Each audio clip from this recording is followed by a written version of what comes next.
With Metro by T-Mobile, your hard-earned money goes further.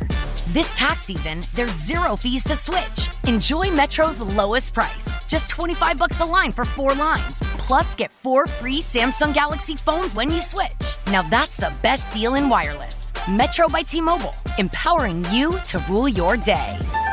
All lines lose promo rate if any deactivates. No fees on select phones. Limit 1 per line with eligible port. Excludes sales tax. Limited time offer. Additional terms apply. See metrobytmobile.com. The following is brought to you by the Social Suplex Podcast Network.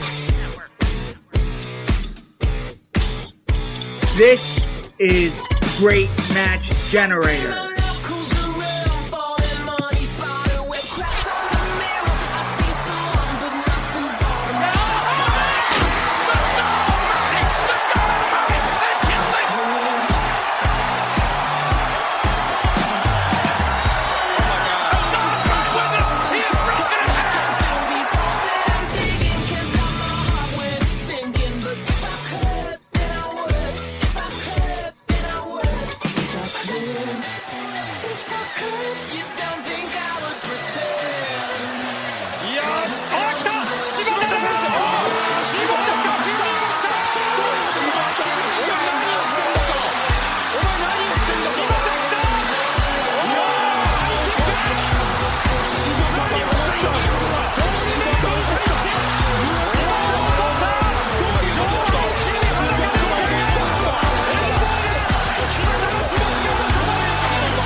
And welcome to Great Match Generator here on the Social Suplex Podcast Network. I did not mess up the intro this time.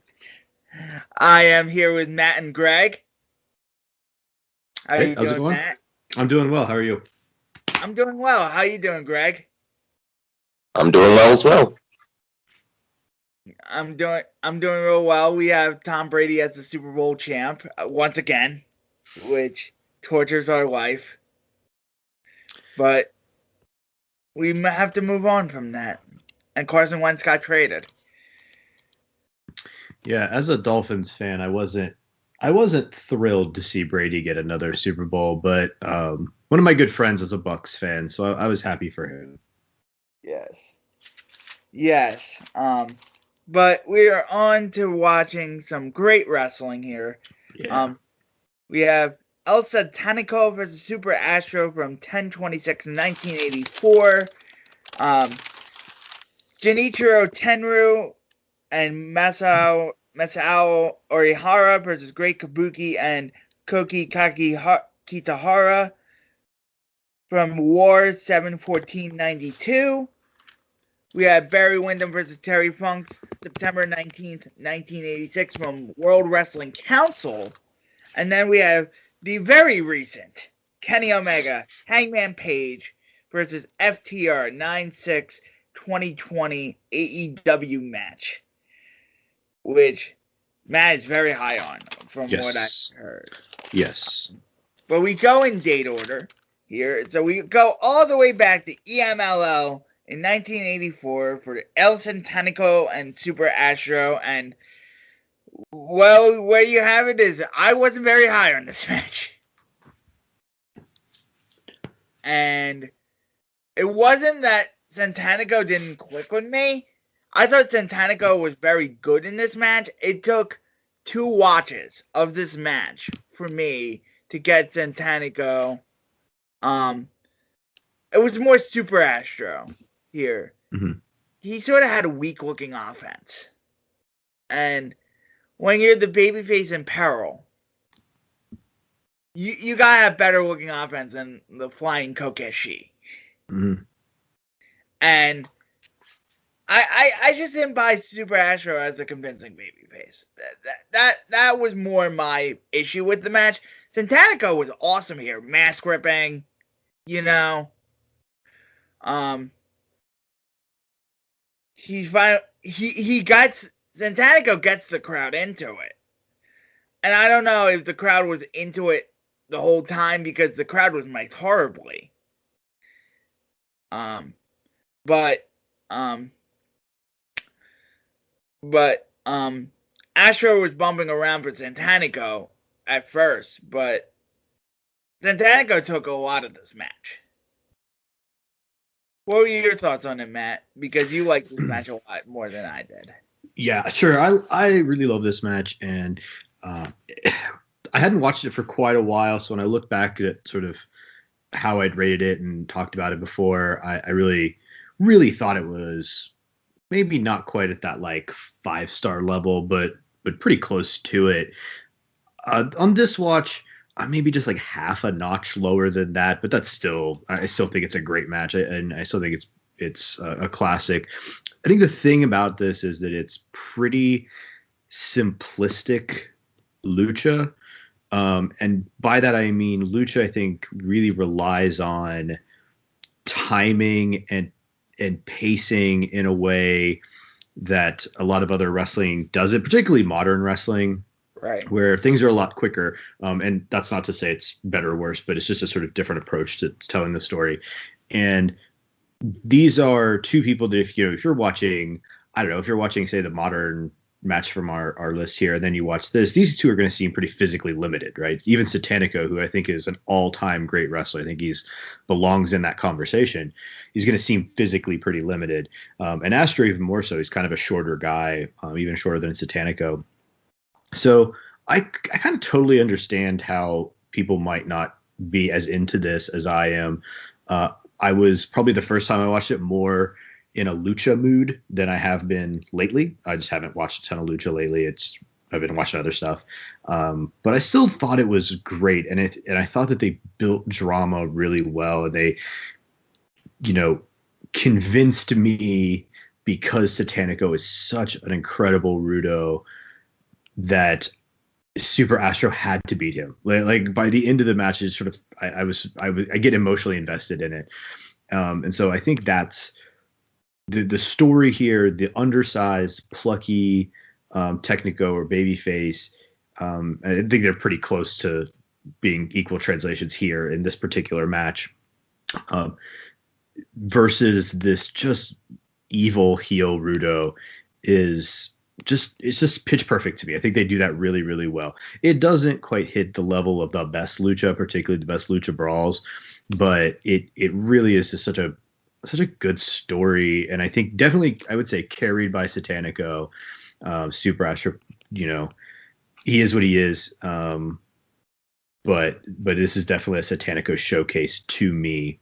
But I'm also a big mark for mask rips and blood together. Like, I think that just adds a layer to a match and adds a bit of urgency to a match that almost any match with that's even remotely competent is going to do pretty well for me.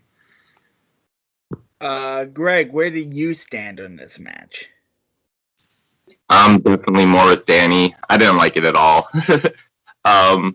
First of all, I was surprised because I'm assuming Satanico is has to do with Satan, which would be strange for the heavily Catholic Mexican culture. But like, so the first thing I saw was this really weird throw into the corner where Super Astro, I guess he was trying to like flip over the rope or something. Are you talking about those middle turnbuckle spots? Yeah. Really early on. And he like, it looked like a modern spot where the guy would like oversell and flip over the rope when he gets whipped in the corner. But instead he went to flip and he landed right on the back of his neck and it was a total botch. I don't know. Anyway. I don't think it was. I think that's what he meant to do. I think those middle turnbuckle spots were designed because he's short. So they were accenting that Astro is not big enough to throw into the top turnbuckle, and they sort of were making it. And then the sort of flip over is just adding a level of kind of drama that's pretty common for lucha, I think. But again, my read only.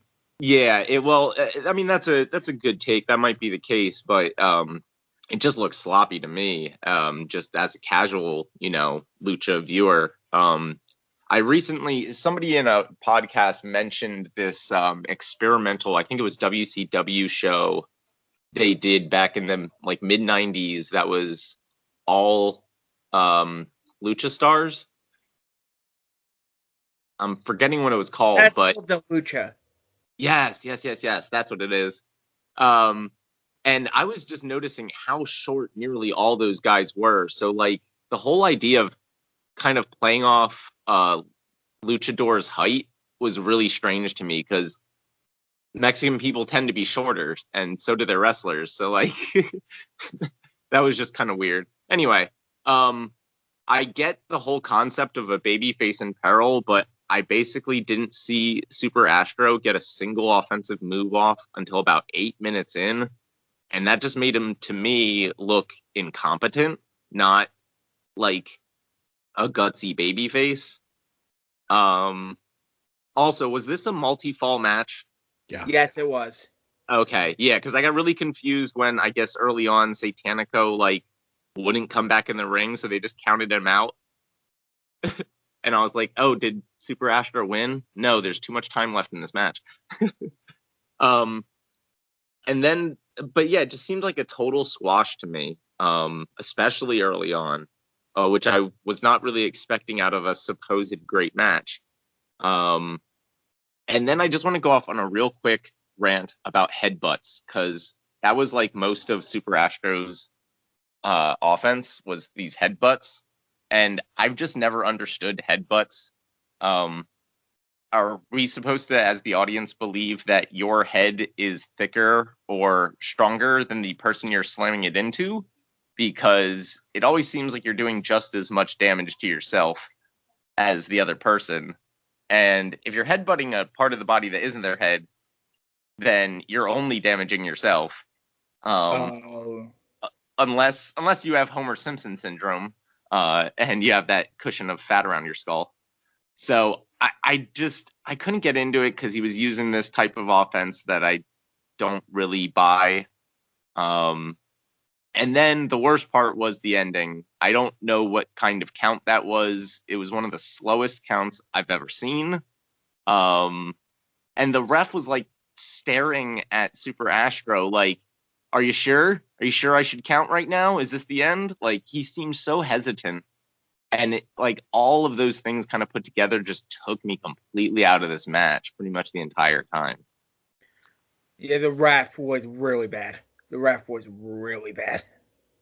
lucha refs are a little bit of a hang-up for me oftentimes. I think his pacing is uneven. Again, it's just sort of maybe a commonality in lucha that I've come to expect and doesn't bother me that much.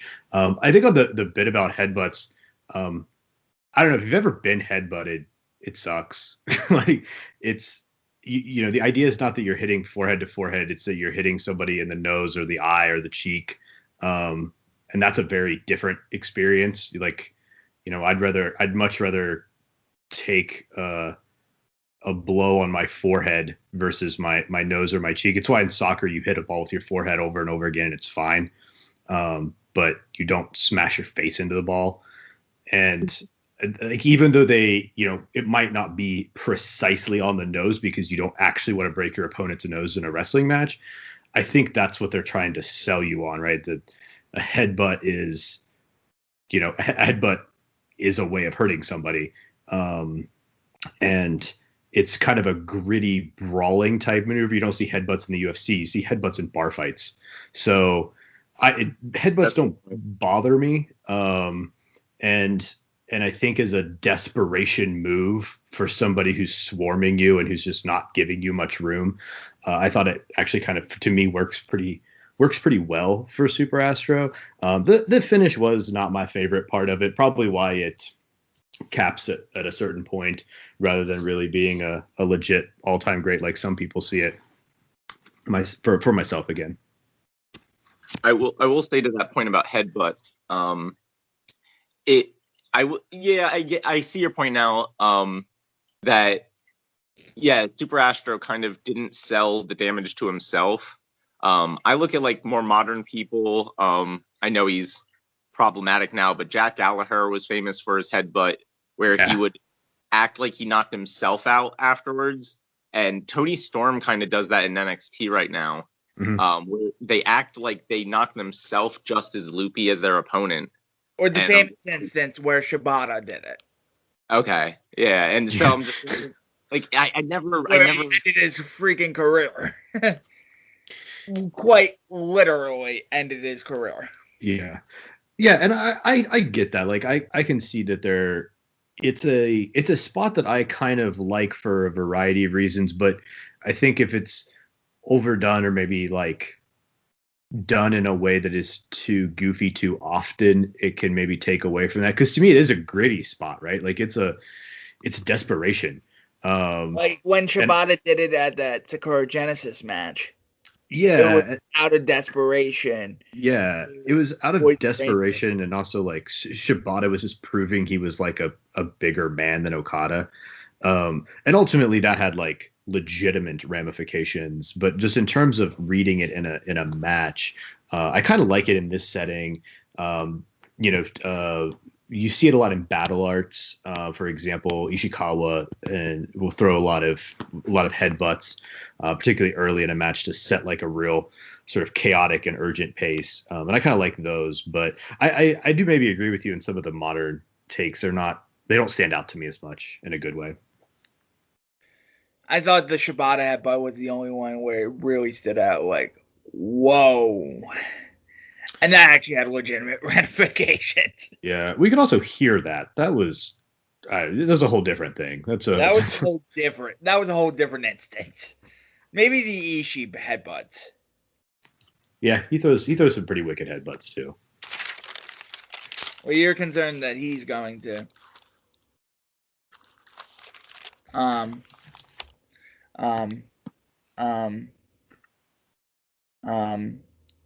join Shibata. Join Shibata. Yeah, that's what I was trying to say there. But then we go from that. What minimal ratings did you guys give this? I initially gave it 2.25, but then I was like, on rewatch, I gave it 3, a gentleman's 3. I'm going 2. Oh, dreadful. I give this at least 4.5, and it's in the conversation for 4 3/4 to me. It's one of the better storytelling 80s lucha matches. It definitely falls short of the truly elite matches from that era and region, but I do think this stands out and it holds up. And for me, it was the fact that I'm not watching a lot of lucha right now, and I still found myself real wrapped up in it by the end. I kind of had I was a little bit low on the first maybe few minutes of it, but once I kind of locked into it, I realized why I liked it so much.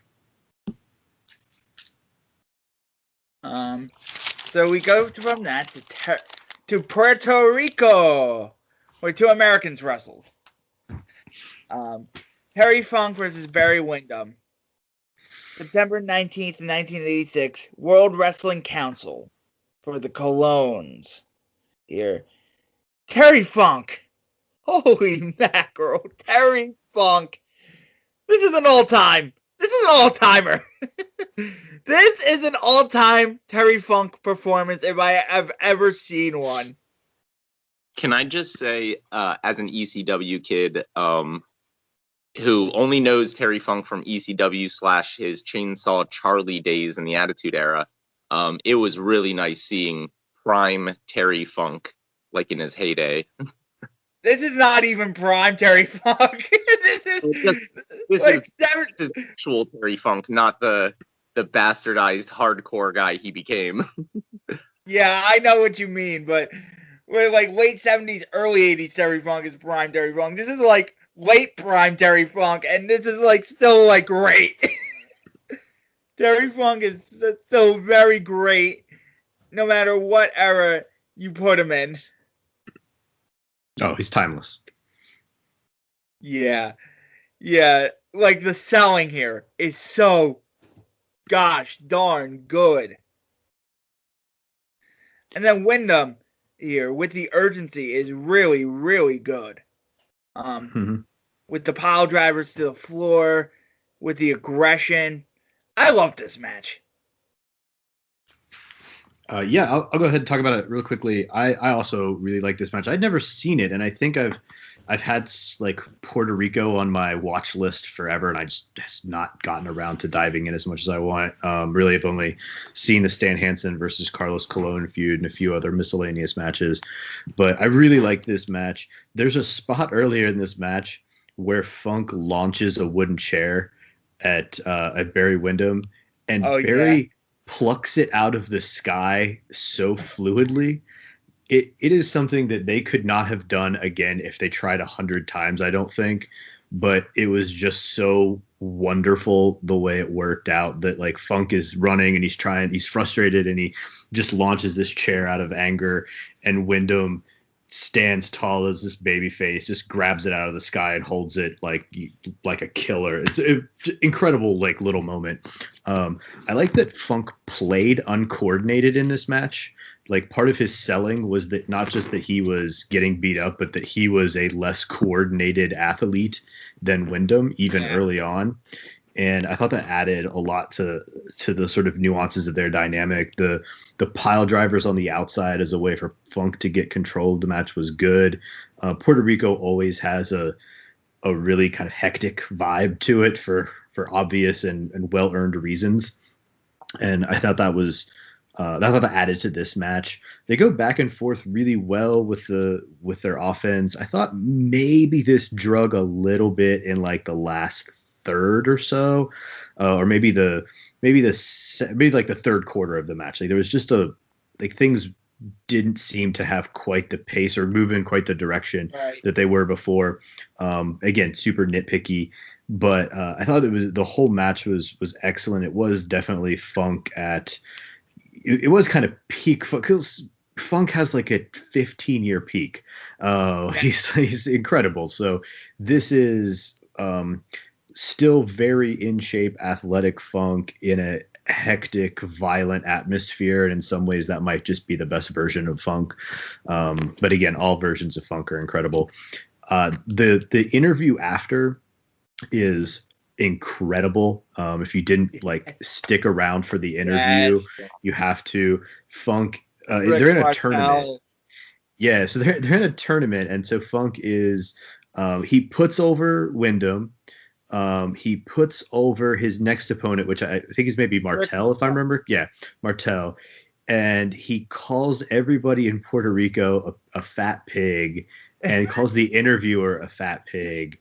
And it's just this like, it's just 80s heat dialed up to 11. It's absolutely wonderful. And, again, if you know anything about wrestling in Puerto Rico, even aside from the sort of bigger, much more tragic stories, like the Puerto Rican fans are pretty active, let's say.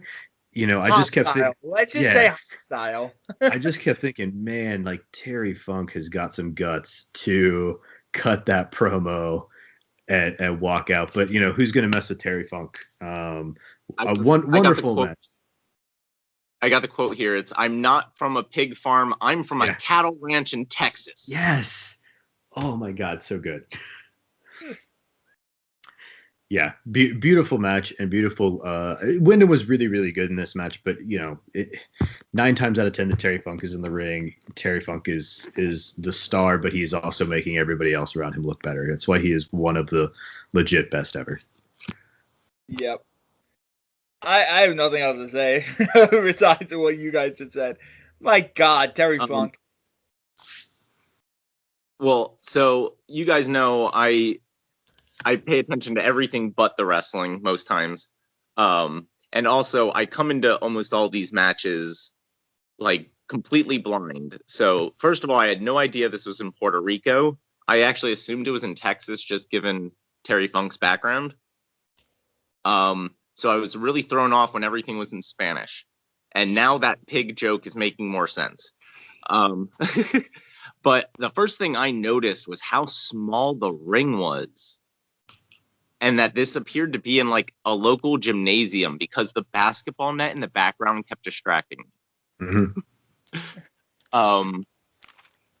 Like I said earlier, it was great to see Terry Funk in non-Attitude Era days. At one point, when Terry Funk went out into the crowd, did he run into the cameraman? Is that what happened? I can't remember. That sounds familiar in the match. I kind of watched these about a week ago, so. Okay. Yeah, there's a point that I just thought was so funny. He gets like whipped into the corner, and he. Yeah, I watched this yesterday. Yeah, he gets whipped in the corner, runs into the cameraman. And like at first I was like, why is he so falling out of the ring so awkwardly? And then I realized he's basically shoving the cameraman out of his way so he can sell the move. And I was just like, oh man, poor Funk. But then so he goes out into the crowd, and I noticed that the chairs, which are not the chairs we're used to seeing, they are these legitimately hard wooden chairs. And I was like, man, he's just throwing this thing around like modern day, like he would get sued for this. But yeah, like you said, the spot where he picks the chair out of the air, I was just like, wow, that is so cool. I would say the one thing that kind of just briefly took me out of the match. Sorry, people are texting me. The one thing that took me out of the match was the pile drivers, because I think they each got 2 pile drivers on the outside of the ring on their opponent, and they barely sold them. Each one of them just kind of stood up right away, and and I was just like, come on, guys, that's a pile driver to the concrete. You gotta lay there for a minute at least. But I would say that was like the only thing wrong that I saw, at least with the wrestling.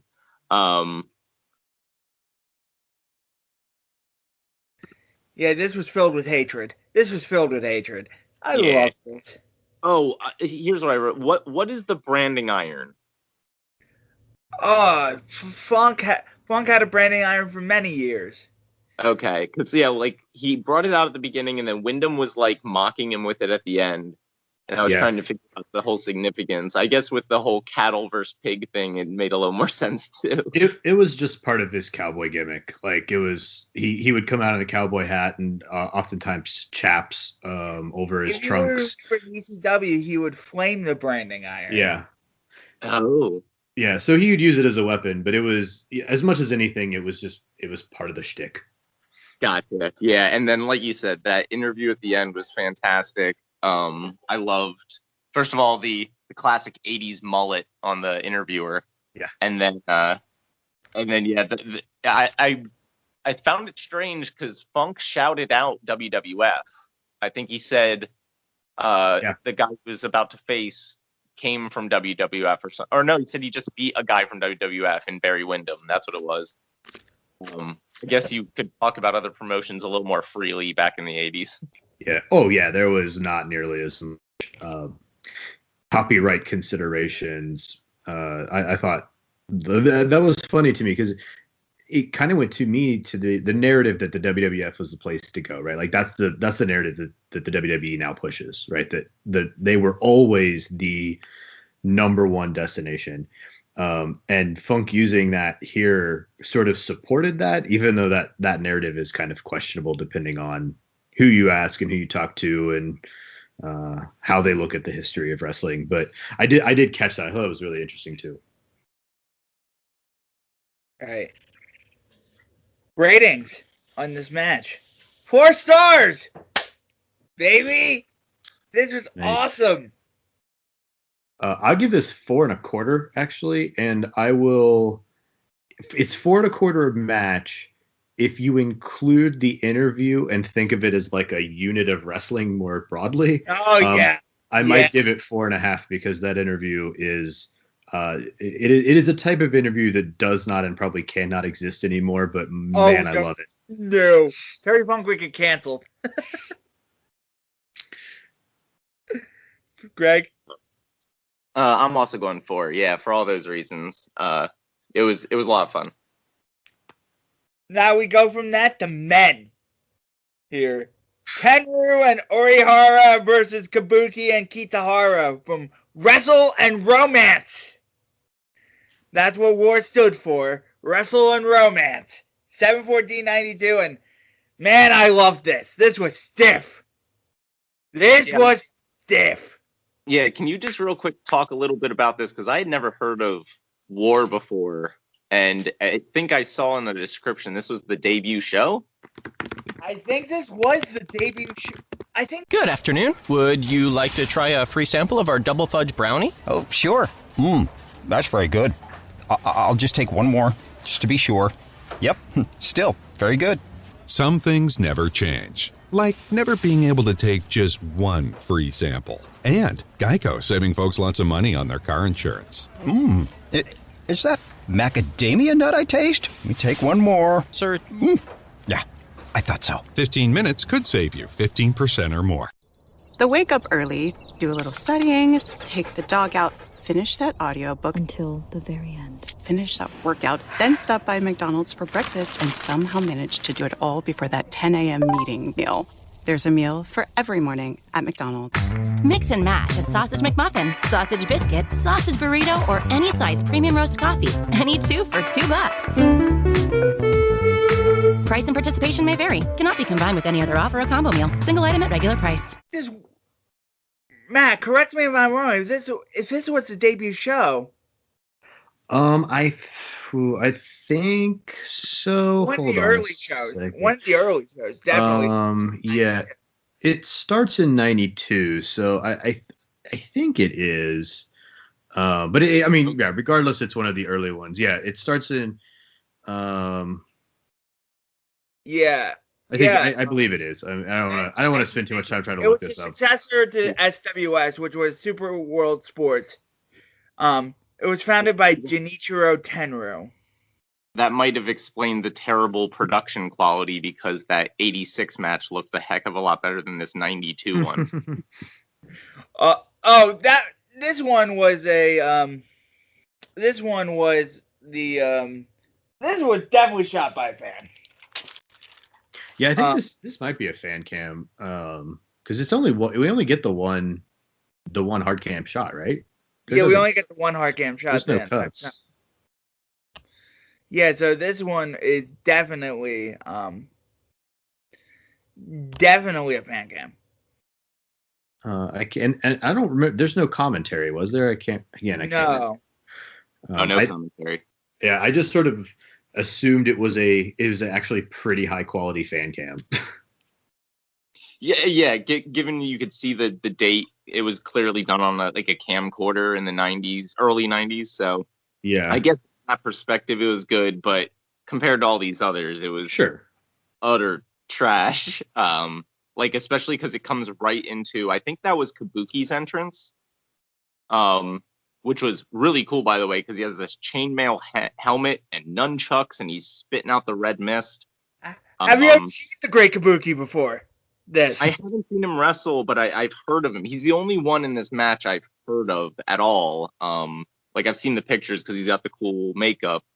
But yeah, I like the entrance. I just wish I could have seen it better because it was almost entirely black because of this production, or lack thereof, I guess. Not even a production.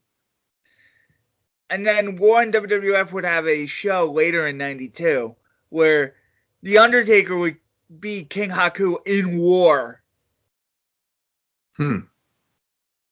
Wow, interesting. And I then did not realize that. Ric Flair and Tenryu would have a main event in a Raw. Yes, that match actually happened. Please tell me that they played off the fact that Raw is War. No, this was before WWE Raw, so... That's right. Raw was 93, wasn't it? Yeah, Raw was 93. That's where they got the idea. Interesting. I have no idea, actually. I wouldn't be surprised, to be honest. Hey, before we get started, who's the guy in the red trunks that tried to stop the match at the beginning? Who was that? I didn't know off the top, was so really confusing. That was confusing. I'm gonna guess.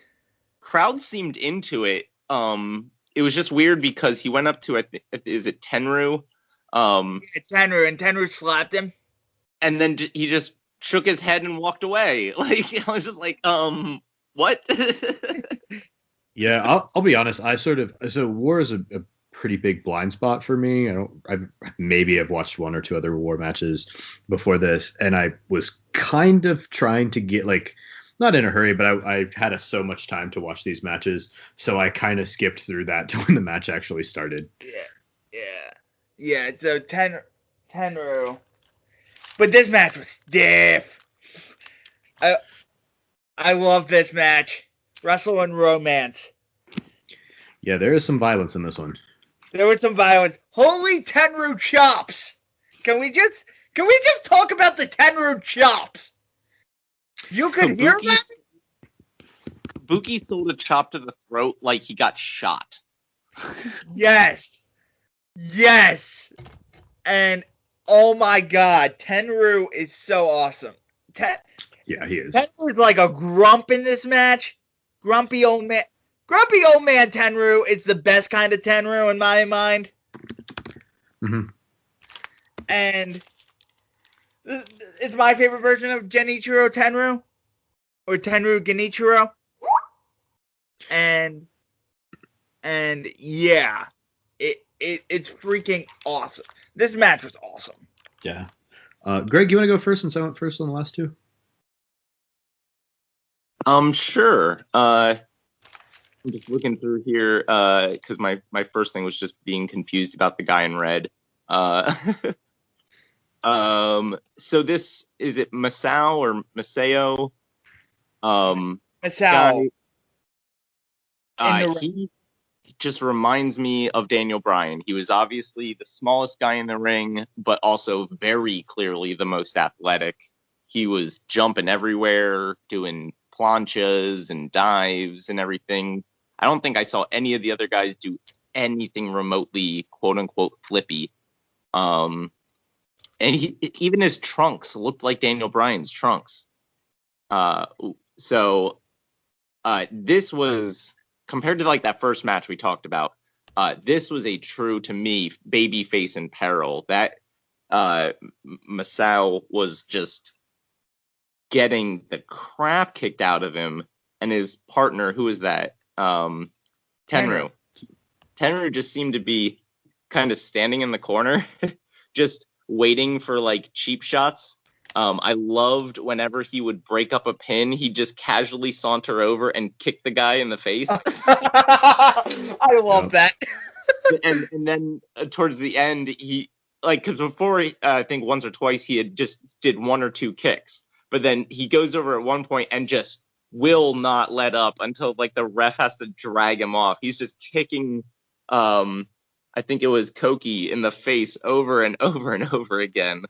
Okay, Kitahara. Yeah, he wouldn't stop kicking Cookie Kitahara, and I was like, yes, Tenru, just keep kicking him. Just keep kicking him. When they did finally tag Tenru in, like kind of to what I'm talking about, I was expecting this fiery hot tag, like, you know, the heater coming in, and he just casually comes in and barely does anything, and I was just sitting there thinking of like dodgeball, like interesting strategy, Cotton. Let's see if it pays off for him. But you got Tenru was a little older at the time, not as fiery, but still he's a badass. Yeah, so I did like all that. I could definitely get into this one a lot more, just because it was so clear what roles everybody was playing. And then like, Kabuki was freaking phenomenal in this match. This is probably the best Kabuki performance of his career. Probably. That might be true. I haven't seen Great Kabuki perform like this anywhere. Because Kabuki was going shoulder to shoulder with Tenru, like I'm not stepping down from you, bitch. The only thing I will say is after that kind of performance by Masao, I really thought he was going to pull out the win in the end. I was a little surprised when he got powerbombed and pinned. We got a Gonzo bomb in this match. Any match with a Gonzo bomb automatically gets 4 stars.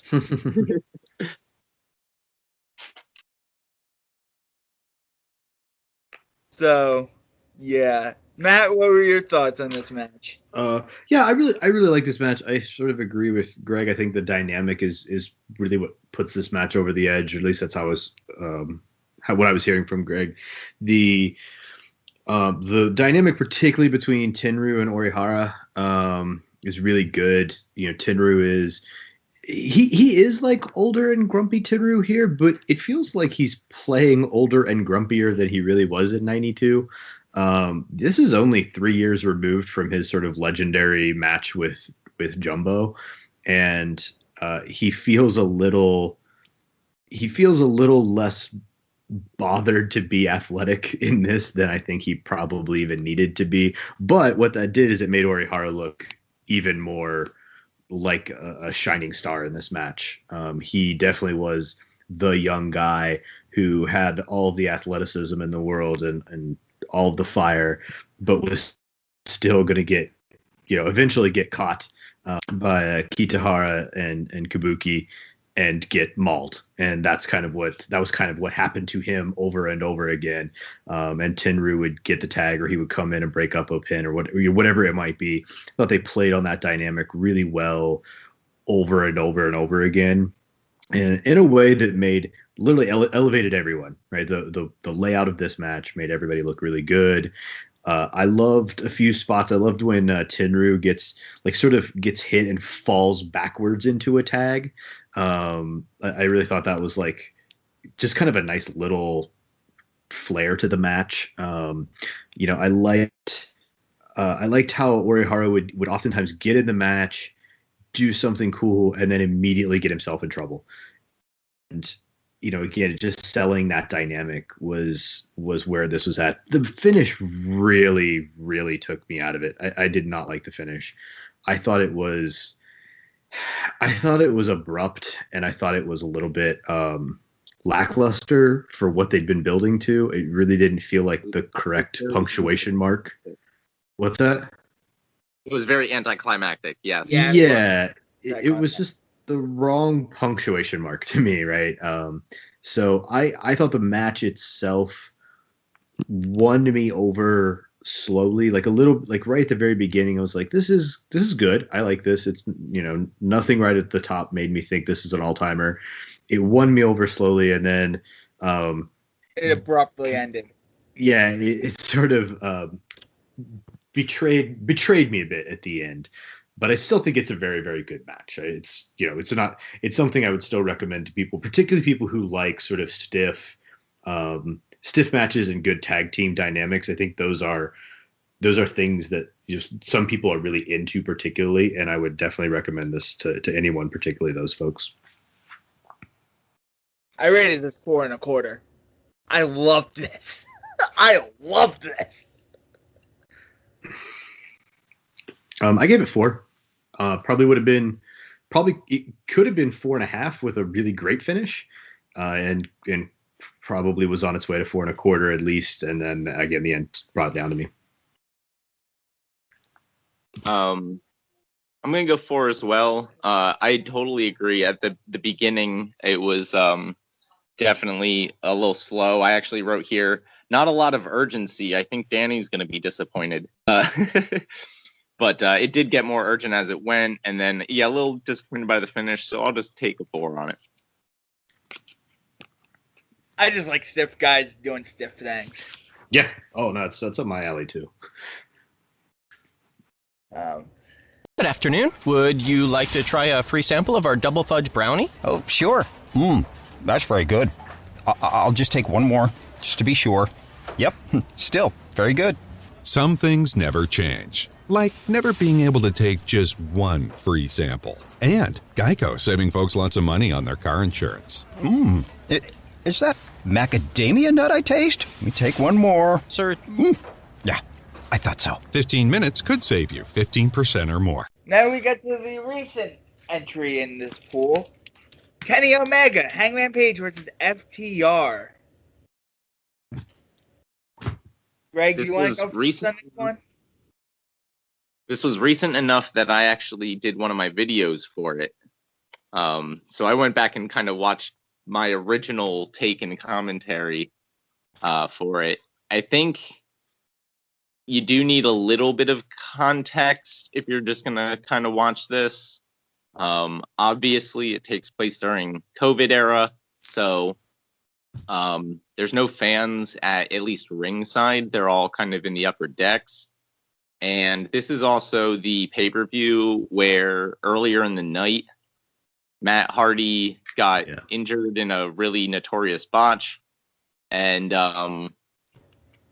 this pay-per-view had been built up brilliantly, and everybody was so excited. But when that botch happened, you could feel the air just get sucked out of that stadium, and it really ended up impacting this match.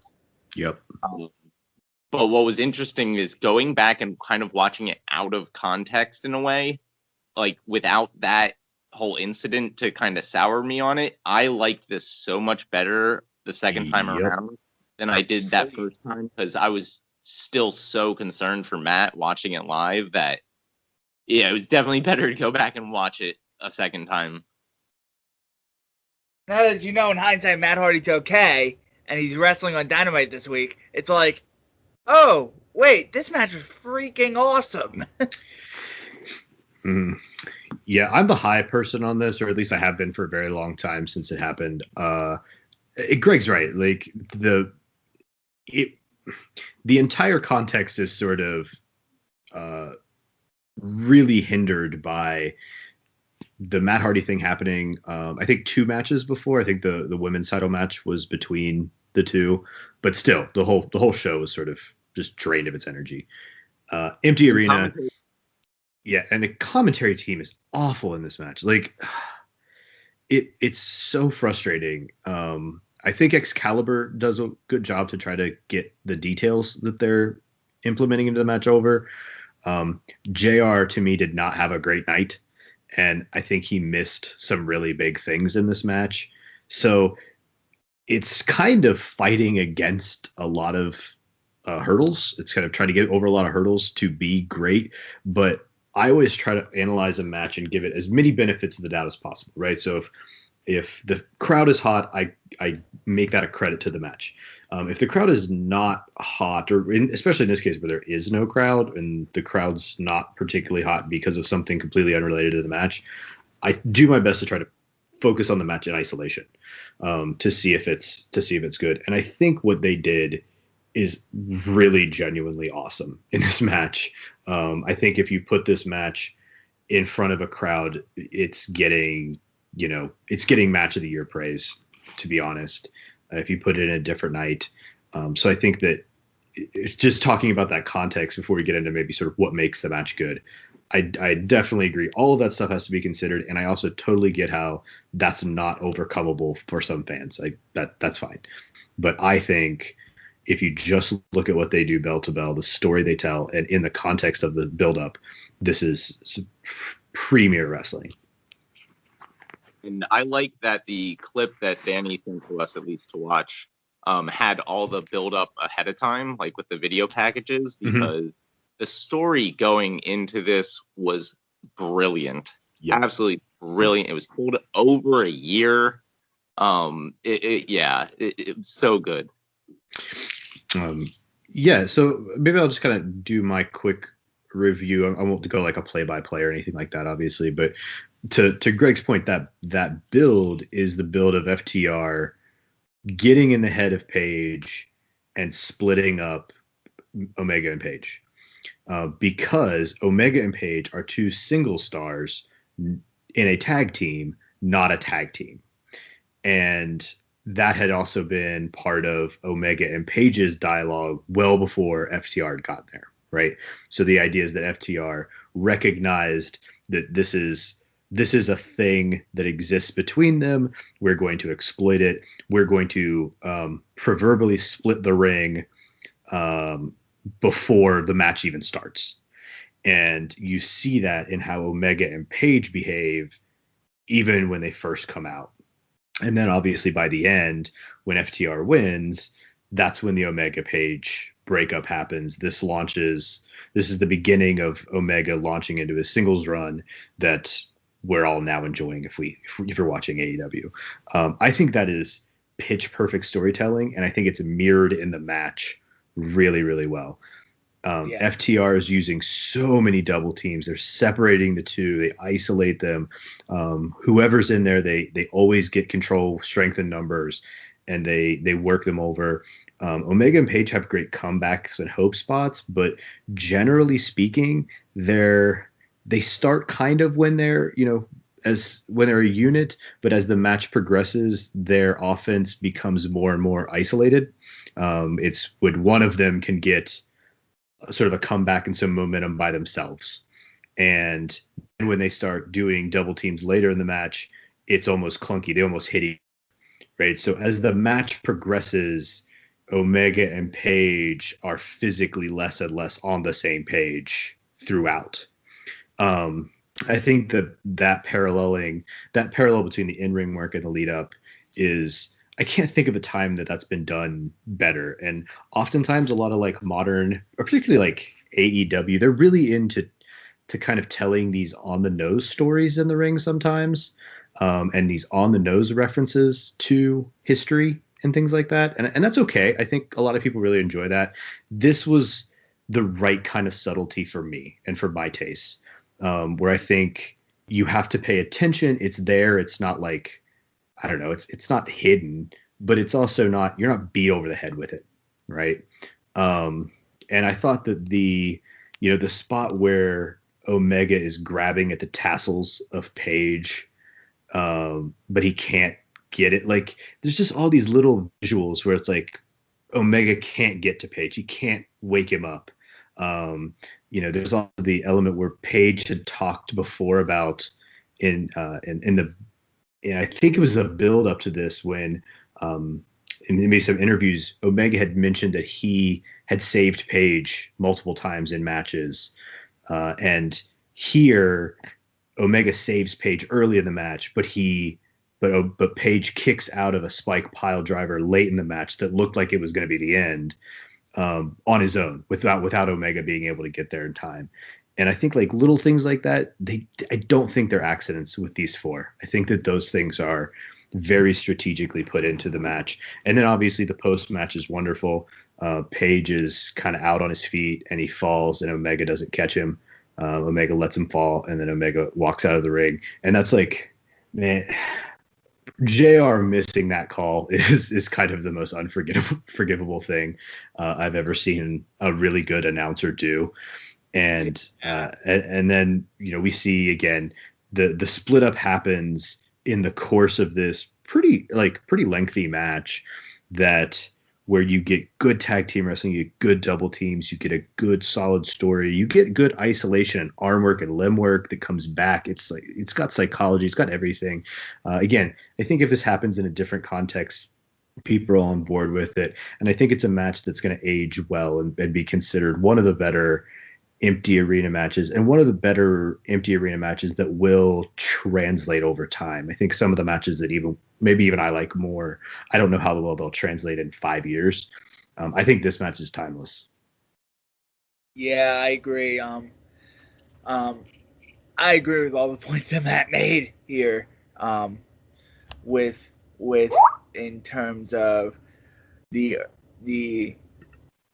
urgent arm work and the urgent leg work in the match, and good psychological wrestling, and a climactic hot tag sequence, very good tag team work.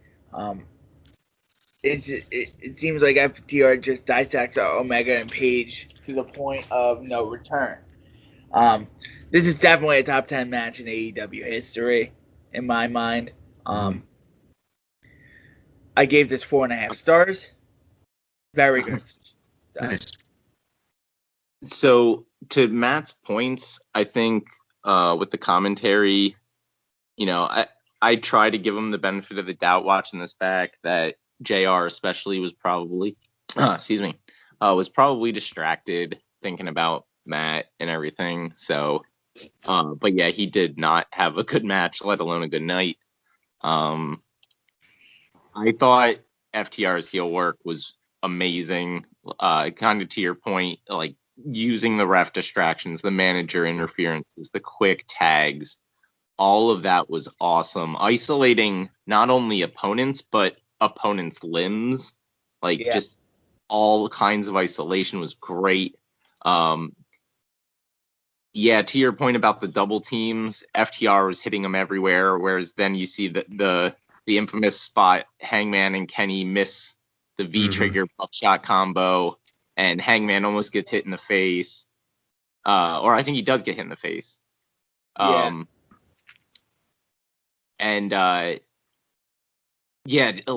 you said, with Omega always saving Page, it took 2 spike pile drivers to beat him. And he puts on a great performance, and yet Kenny just freaks out. And going back to the very beginning, I love that they came out of the 2 different tunnels. They didn't come together, and they didn't even come out of the same tunnel just separately. They literally came out of 2 different tunnels. That's how divided they are at this point. And then the whole post-match thing is just so good. Again, it's even better with context because if I recall, a few weeks prior or whatever was when Page had teased doing a buckshot to Kenny. And so here Kenny teases hitting Page with a table after refusing to console him. And then he just storms to the back. He storms past the Bucks. He's complaining after all I've done, blah, blah, blah. And then he gives that ultimatum to the Bucks. You're basically saying you're either with me or with Page. And they don't get in the car. And that has literally set up everything that we're watching right now on AEW, because essentially they didn't go with Kenny. So Kenny went to Don Callis. And that he became the cleaner. He wins the title. Now he's trying to collect all the belts, and he's being kind of wishy-washy with the Bucks, which goes all the way back to when they didn't go with him here. This, and not only at a year of build, they're going to get another year of story out of this. It's so brilliant how they do this. It's so brilliant how they just get more nuanced storytelling out of years of build. Yeah. And that's the thing that really frustrates me about sort of modern wrestling discourse. This idea that there's no storytelling, there's no drama. This is dripping with detail and careful planning years out. I think we're going to get this Page and Omega dynamic playing off of this arc and this moment particularly for years. Yeah. And AEW has its misses. It is not a perfect company by any stretch of the imagination, but this stuff was some of the best storytelling I'd seen in wrestling in ages. It is still maturing. It's still yielding great wrestling and great drama. And AEW is a company that focuses on those little details and again hits you with the right amount of nuance. It doesn't beat you over the head with the story, but it's also not so niche that you can't find it if you're, a casual fan. The little things like coming out of the different tunnels. I think you could watch this in a vacuum and still get the two singles guys versus the tag team. The tag team wins because it's a tag team. You could still get the beats of the story, but the more you invest, the more rich the detail. And that's a thing that I really like. Now that said, it's a little bit unfair because we all not only have the context, but it's pretty recent memory versus something like, I don't know, the tag team match we just talked about. We're watching that in a vacuum, right? We're plucking that out of the sky. We don't even know who the person is who came out beforehand. I kind of even skipped over that. So a little bit of it is timing. This gets, we know a lot more about the tapestry of story that went into this, but I also again I just suspect that this is going to hold up over time with or without that context. Yep, I agree wholeheartedly. You can even see the little nuances in the match and not have to know anything. Yeah. So Danny, you said you gave this 4.5. Yeah. Yeah, I have it at like a begrudging 4.5. Like I want to give it 4 3/4 actually. And I don't know if it is all of those extra factors that just kind of keeps it there, but yeah, it's a match that I kind of actually have a little bit of trouble figuring out how I rate it, but I rate it at least 4.5, and which is obviously excellent. Right. Greg? It's 5 for me. Especially taking it out of context. In the moment when I watched it, it would have been a lot lower, even as low as a 4, just because it was so hard to get into watching it live. And I think live, I noticed how dead the crowd was. Here, I don't know. I maybe I just kind of tricked myself into thinking that the crowd was more into it than I remember.